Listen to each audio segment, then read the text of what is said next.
Inilah kisah Imam Ghazali berguru kepada tukang sol sepatu.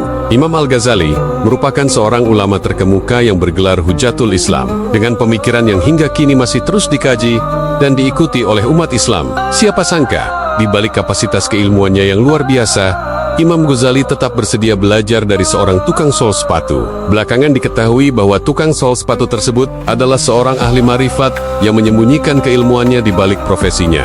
Syekh Nawawi Al-Bantani dalam kitab Marakil Ubudiyah, Syarah Bidayatul Hidayah Jakarta, Darul Kutubil Islamiyah, 2010, 161-162, mengisahkan bahwa perjumpaan Imam Ghazali dengan tukang sol sepatu ini berawal dari saudaranya yang bernama Ahmad. Dikisahkan, Imam Ghazali sering menjadi imam salat berjamaah di sebuah masjid dekat rumahnya. Namun, saudaranya yang bernama Ahmad tidak pernah terlihat menjadi makmum di masjid tersebut. Suatu hari Imam Ghazali mengadukan hal ini kepada ibunya.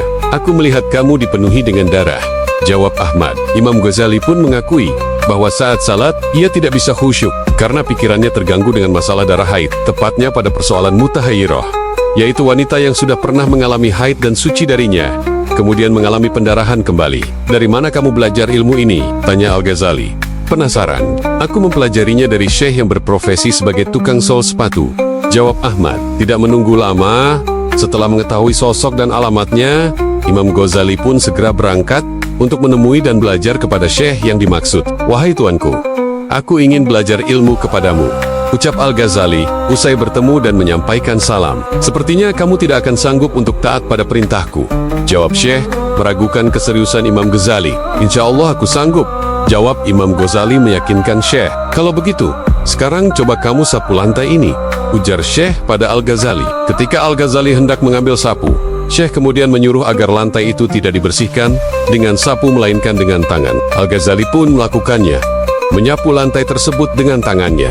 Setelah lulus dari ujian pertama, syekh kemudian menguji kembali Al-Ghazali, yaitu memerintahkannya untuk membersihkan kotoran yang ada di sekitarnya.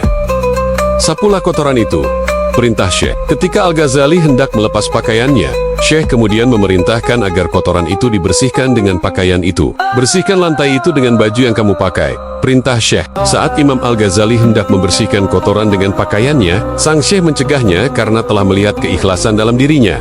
Syekh itu lalu menyuruh Al-Ghazali pulang. Setelah kembali ke madrasah, hatinya terasa terbuka dan ia memperoleh ilmu yang luar biasa dari Allah. Kisah ini mengajarkan bahwa seorang muslim harus terus belajar. Sebagaimana semangat Imam Ghazali meski telah bergelar syekh, seorang penuntut ilmu juga perlu bimbingan guru spiritual yang dapat memperbaiki hati, karena hati adalah pusat spiritual manusia.